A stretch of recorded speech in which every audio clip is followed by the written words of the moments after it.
Kematian di balik jam pulang yang sama. Hujan turun tanpa suara keras di kota Sukamerta, sebuah kota kecil yang dikenal rapi, tenang, dan nyaris membosankan. Di kota seperti ini, kejahatan besar jarang terjadi.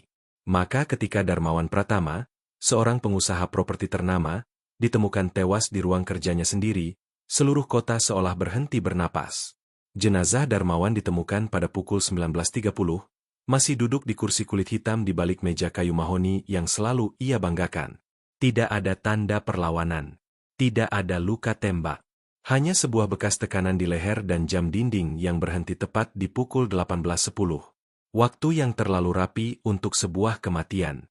Kasus ini segera menarik perhatian detektif Mahesa Wicaksono, seorang penyelidik kriminal yang dikenal tenang, pendiam, dan terlalu teliti untuk ukuran kota kecil seperti Sukamerta.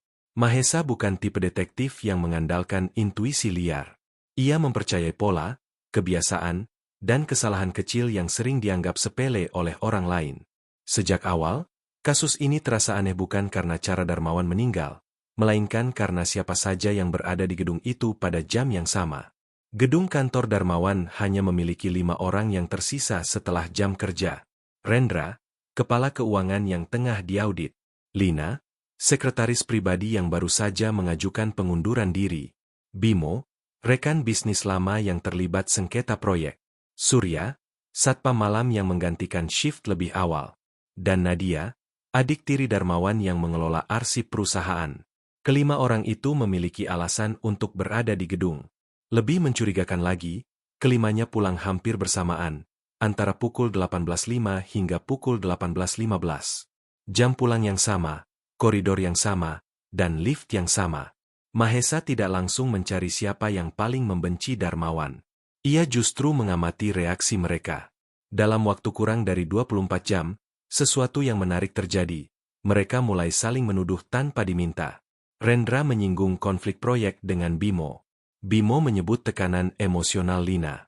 Lina mengisyaratkan pertengkaran keluarga antara Darmawan dan Nadia. Nadia mencurigai Surya karena akses keamanan. Surya merasa semua orang berbohong tentang jam pulang mereka. Semua saling menunjuk. Semua punya alasan. Semua terlihat gugup. Kecuali satu orang. Satu orang yang tidak membela diri, tidak menuduh siapapun, dan tidak menunjukkan kegelisahan yang berlebihan. Seseorang yang sejak awal dianggap terlalu biasa untuk dicurigai. Mahesa memperhatikan detail kecil yang diabaikan polisi lain. Meja kerja Darmawan yang terlalu rapi untuk seseorang yang baru saja diserang.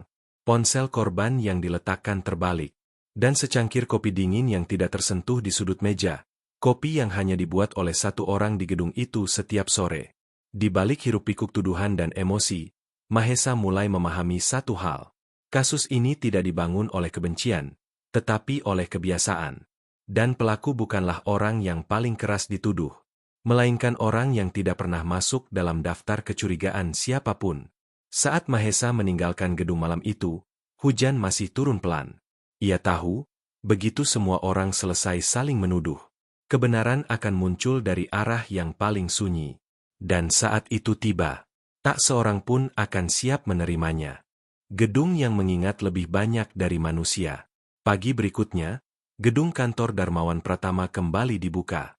Lampu-lampu menyala seperti biasa, lantai marmer dipel, dan aroma pembersih ruangan mencoba menghapus kesan kematian yang masih tertinggal. Namun bagi detektif Mahesa Wicaksono, gedung ini bukan sekadar tempat kejadian perkara. Ia adalah saksi bisu yang menyimpan urutan peristiwa dengan lebih jujur dibanding manusia.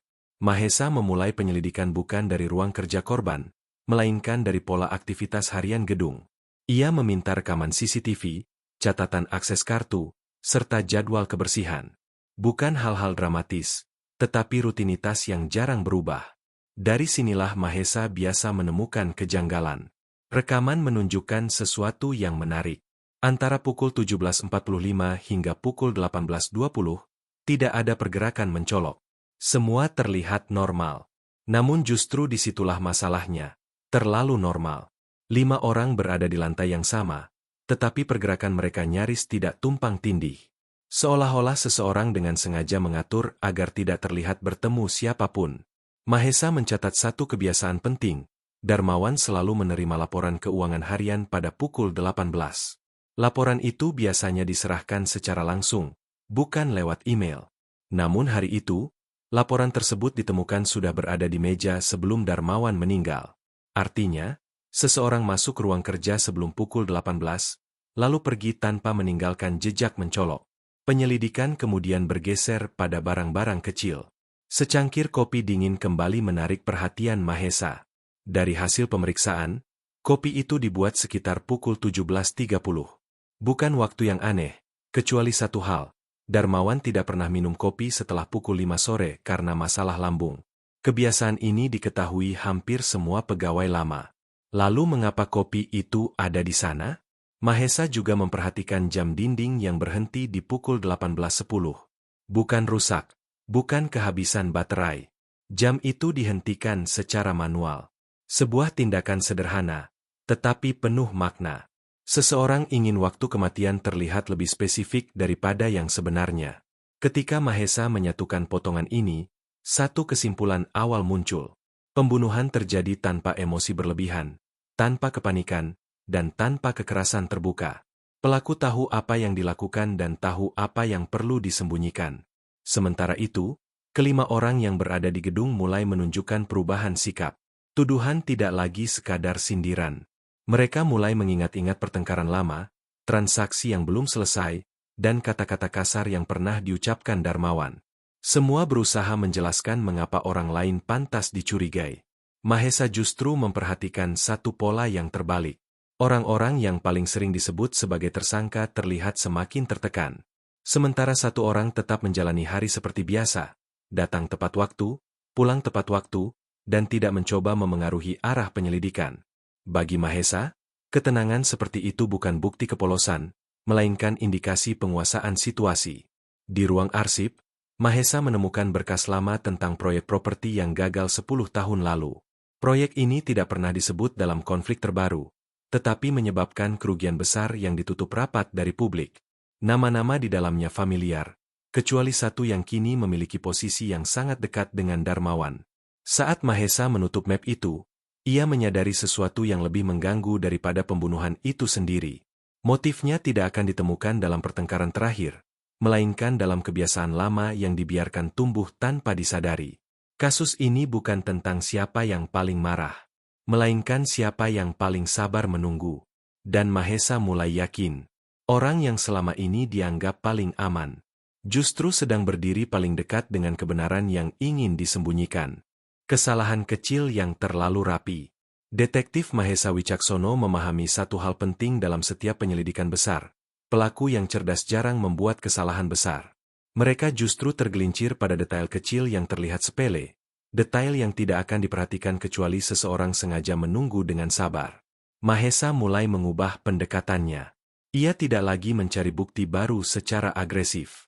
Sebaliknya, ia menciptakan situasi di mana kebiasaan setiap orang bisa terlihat dengan jelas. Gedung kantor tidak ditutup. Aktivitas berjalan seperti biasa, meskipun bayang-bayang kematian Darmawan masih terasa di setiap lorong. Dalam beberapa hari berikutnya, Mahesa mencatat waktu datang dan pulang kelima orang itu. Ia tidak menanyai mereka secara langsung, hanya mengamati. Hasilnya perlahan membentuk pola yang aneh.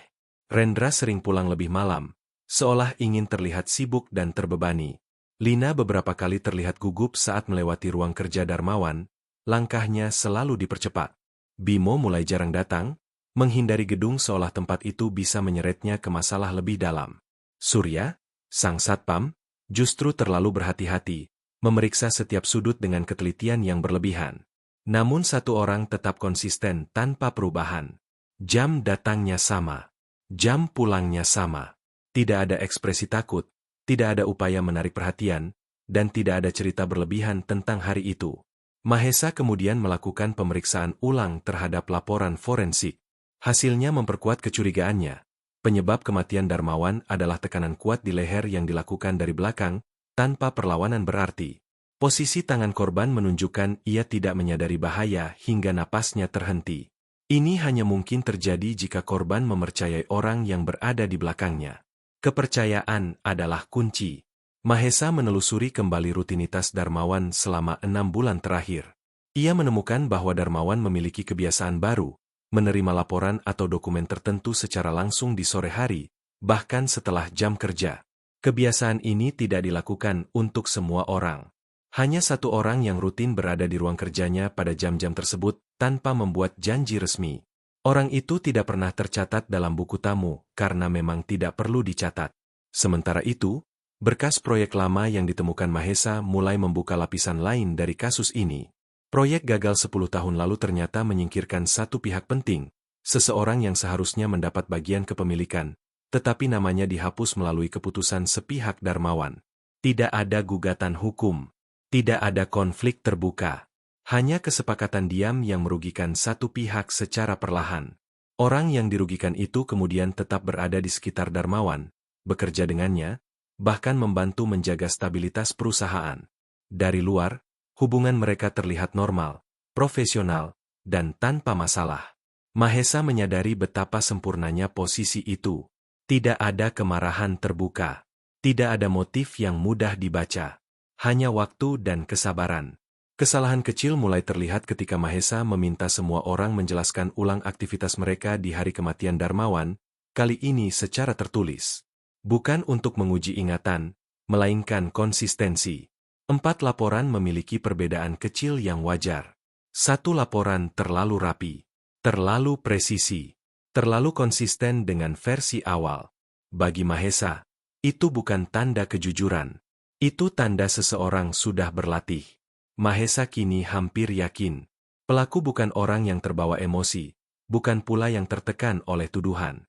Pelaku adalah orang yang memahami ritme gedung, kepercayaan korban, dan celah kecil dalam rutinitas yang tidak pernah dipertanyakan. Dan semakin lama Mahesa mengamati, semakin jelas bahwa semua tuduhan yang saling dilemparkan itu bukan kebetulan. Seseorang dengan cermat membiarkan kecurigaan menyebar, mengetahui bahwa dalam kekacauan, satu nama akan luput dari sorotan. Mahesa belum mengungkap apapun. Belum sekarang. Ia hanya perlu satu hal lagi. Momen di mana kebiasaan pelaku bertabrakan dengan kebenaran yang tidak bisa lagi disembunyikan. Dan momen itu sudah sangat dekat. Saat kebenaran tidak lagi bisa bersembunyi. Detektif Mahesa Wicaksono tahu bahwa menyebut nama pelaku terlalu cepat justru akan memberi ruang bagi kebohongan baru. Maka ia memilih cara lain, menghilangkan pilihan.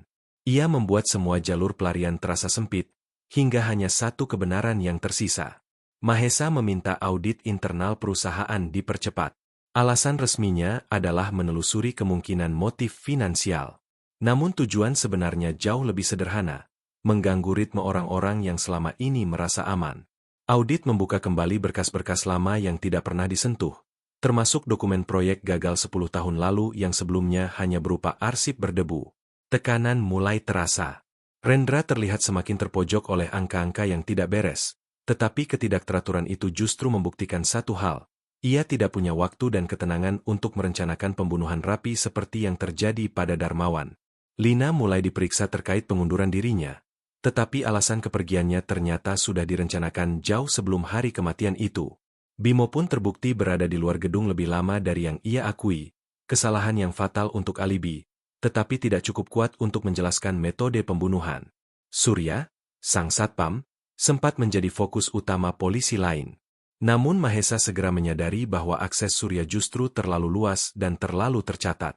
Setiap pergerakannya terekam, setiap pintu yang dibuka meninggalkan jejak digital. Orang seperti ini sulit bergerak tanpa meninggalkan bukti. Sementara itu, satu orang tetap berada di pinggiran penyelidikan. Tidak diperiksa terlalu dalam. Tidak ditekan. Tidak pula merasa perlu membela diri.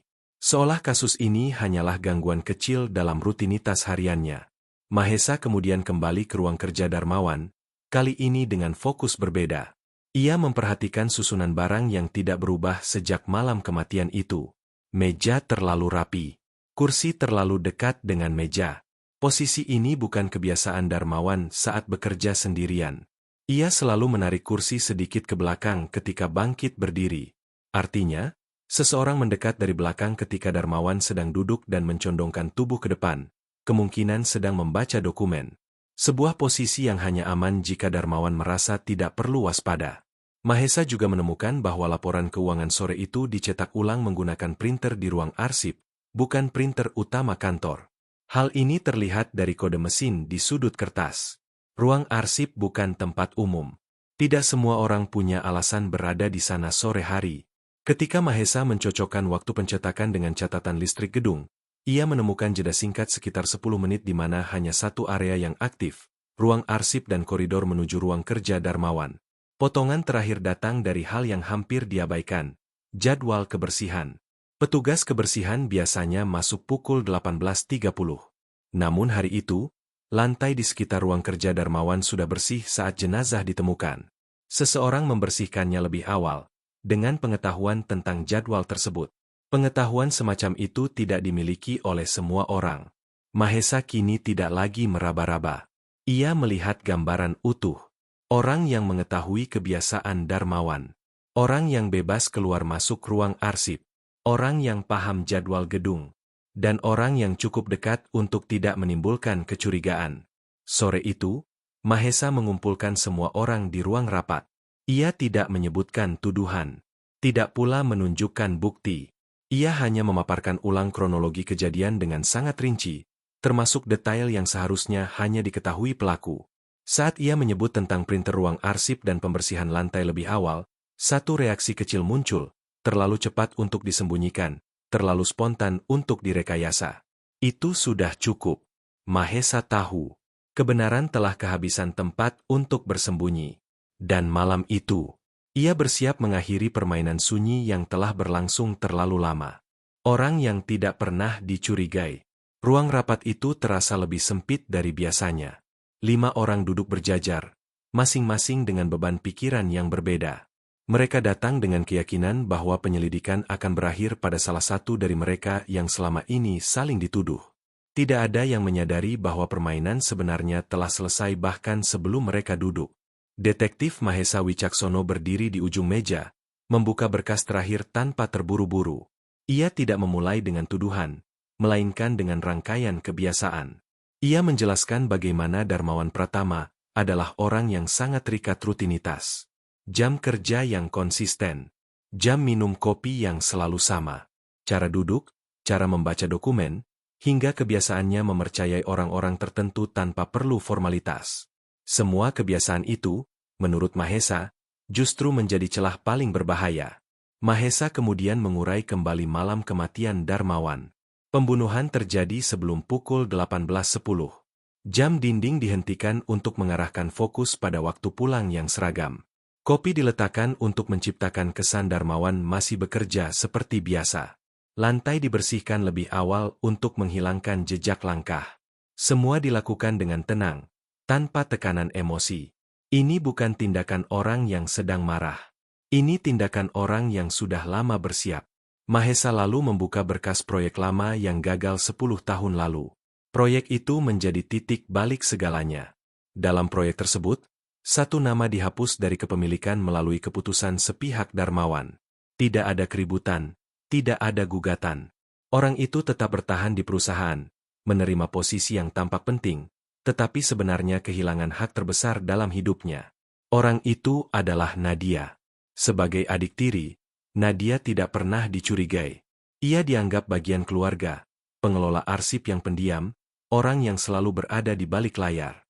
Ia tahu semua dokumen, semua jadwal, semua kebiasaan Darmawan, termasuk ruang mana yang sepi, printer mana yang jarang digunakan, dan kapan petugas kebersihan datang. Mahesa menjelaskan bagaimana hanya Nadia yang tidak perlu dicatat dalam buku tamu, bebas keluar masuk ruang arsip, dan terbiasa berada di belakang Darmawan tanpa memicu kewaspadaan. Ia juga satu-satunya yang memahami sepenuhnya isi proyek lama itu dan dampaknya terhadap hidupnya sendiri. Ketika Mahesa menyebut laporan keuangan yang dicetak ulang di ruang arsip dan waktu pencetakannya, semua mata perlahan beralih ke Nadia. Tidak ada pembelaan. Tidak ada bantahan spontan. Hanya keheningan yang terlalu panjang. Mahesa menutup dengan satu kalimat sederhana. Pembunuhan ini terjadi bukan karena dendam yang meledak, melainkan karena ketidakadilan yang dibiarkan terlalu lama hingga terasa normal. Nadia akhirnya menyerah bukan karena tekanan, tetapi karena kebenaran tidak lagi bisa disangkal. Semua yang ia lakukan begitu rapi hingga justru membentuk pola yang hanya bisa dibuat oleh seseorang yang sangat mengenal gedung, korban, dan sistem di dalamnya. Kasus itu pun selesai. Namun yang paling mengganggu bagi Mahesa bukanlah cara Darmawan mati, melainkan bagaimana semua orang begitu mudah saling menuduh, tanpa pernah melihat orang yang paling dekat dengan korban. Orang yang hadir setiap hari. Orang yang tidak pernah dianggap ancaman. Saat Mahesa meninggalkan gedung untuk terakhir kalinya, kota Sukamerta kembali terlihat tenang. Seolah tidak pernah terjadi apa-apa. Tapi Mahesa tahu, di kota sekecil apapun, bahaya terbesar seringkali bukan datang dari orang yang paling mencurigakan, melainkan dari mereka yang terlalu lama dipercaya.